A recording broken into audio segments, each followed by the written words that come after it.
was fortunate enough to land my very first paid gig as a game developer with an interesting proposition. I was tasked to make a game that would accompany an article of my friend, Ava, co-founder of Glitch.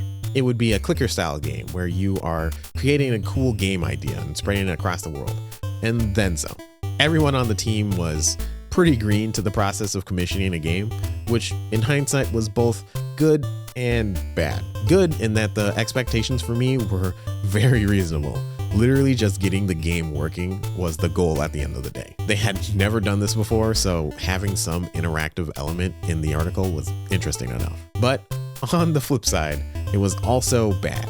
Why? Well, because I was also so new to this. I really wanted to make a good impression on everyone, which I ended up working overboard relative to the scope of the game.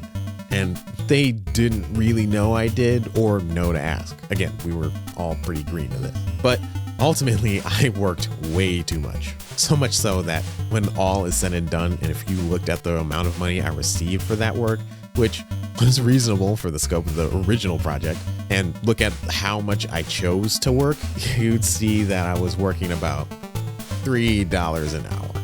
Yeah, I was very green and it shows.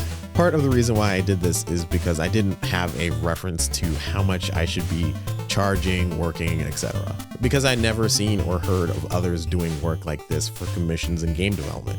But hey, that was a lesson that I then carried forward in future projects. A good thing to look at is how much per hour you'd make based off of the amount of work you put in, which is something you might overlook when you first start, like me.